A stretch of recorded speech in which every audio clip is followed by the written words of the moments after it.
فرعون devlet İsrail katil, İsrail katil, İsrail. Aleyküm. Değerli delikanlı, hepiniz hoş geldiniz. Sefalar getirdiniz.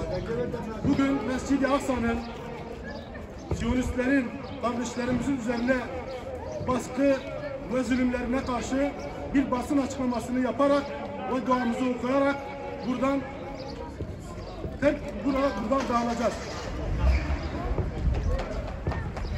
Basına ve kamuoyuna duyurulur.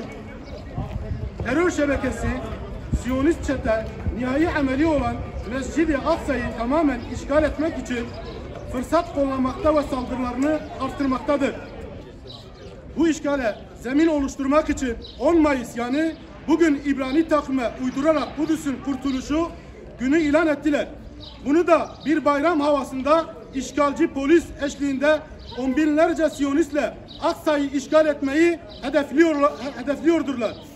Bugün sabah saatlerinden itibaren Siyonist polis ve askerleri hiçbir ayrım gözetmeksizin vahşice Aksa'ya ve içerindeki Müslümanlara gaz ve ses bombalarıyla, plastik mermilerle saldırdılar. Müslümanların üzerine arabalar sürerek ezmek istediler. Kahrolsun İsrail! Kahrolsun İsrail! Kahrolsun İsrail! Kahrolsun İsrail! Aralarında ağır ve yaralıların da olduğu yüzlerce Müslüman yaralandı. Onlarcası gözaltına alındı. Elhamdülillah Müslümanlar bedenlerini Aksa'ya siper ederek işgale izin vermediler. Büyük bir kibir ve gururla gelen Siyonistler bu izzetli direniş karşısında geri kaçmak zorunda kaldılar. Daha önce de dile getirdiğimiz gibi Siyonist işgalcilerin pervasızlığı saldırılarını her gün biraz daha da genişletmelerinin en büyük nedeni İslam dünyasının dağınıklığı, duyarsızlığı ve kutsallarımıza yaptıkları saldırıları sözlü olarak kınamakla yetinen İslam ülkeleri yöneticilerinin samimiyetsizliğidir. La ilahe illallah! La ilahe illallah! La ilahe illallah! La ilahe illallah! İsrail lanetullah! İsrail lanetullah! La ilahe illallah! La ilahe illallah! İsrail lanetullah! İsrail lanetullah! Aksa'mıza yapılan bu alçakça saldırıları kabul etmediğimizi, en gür bu saldırıları telin etmek ve kendi ülkelerinin yöneticilerini harekete geçmeye zorlamak için seslerimizi yükseltmelidirler. Siyonist saldırılar devam ettiği müddetçe tepkiler de artarak devam etmelidir. Mescid-i Aksa ve Kudüs davası sadece Filistinlilerin veya sadece Arapların davası değil, bütün Müslümanların davasıdır. Mescid-i Aksa'yı savunmak sadece Filistinlilerin değil, bütün ümmetin görevidir. Bu nedenle Aksa'yı en ön cephede savunan müminler asla yalnız yardımsız bırakılmamalıdır. Kahrolsun İsrail! Kahrolsun İsrail! Kahrolsun İsrail! Kahrolsun İsrail! Sizleri yeri geldiğinde İsrail bir terör devletidir diyorsunuz ki doğru söylüyorsunuz.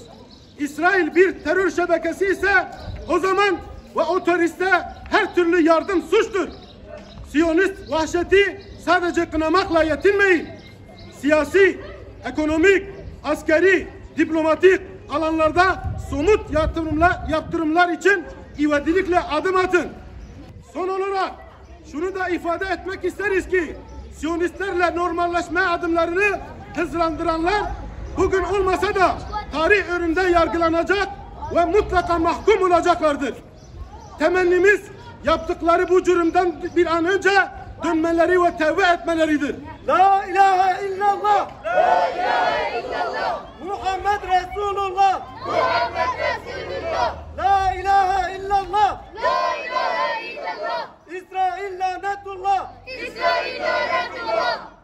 Günlerdir Mescid-i Aksa'ya gecesini gündüzüne katarak bedenlerini siper eden tüm Filistinli kardeşlerimize selam olsun. Sizler ümmetin onuru koruyorsunuz. Zalimlere karşı dik duruşunuz elbette zaferi getirecektir. zulmetmekte olanlar ise yakında nasıl bir inkılaba uğrayıp devrileceklerini göreceklerdir. La ilahe illallah. La ilahe illallah. Muhammed Resulullah. Muhammed Resulullah. La ilahe illallah. La ilahe illallah. İsrail lanetullah. İsrail lanetullah. Bismillahirrahmanirrahim. Allah'ım zalimleri kahreyle. Amin. Onları perişan eyle. Amin. Zulümlerini başlarına çal. Amin. Allah'ım dünyanın her yerinde, özellikle Filistin'de zulüm altında olan kardeşlerimize yardım eyle. Amin. Afganistan'da, Suriye'de, Irak'ta, Arakan'da ve adını sayamadığımız tüm coğrafyalarımızda zalimlere karşı mazlumları koru. Amin. Allah'ım Filistinli kardeşlerimize karşı sardıya geçen Siyonist çeteye kahreyle. Amin. Onları perişan eyle. Amin. Onların üzerine ebabilleri göndererek yok eyle. Amin. Zalimler için yaşasın cehennem. Amin. Bu zalime bir şey cehennem. La ilahe illallah. La ilahe illallah. Muhammed Resulullah. Muhammed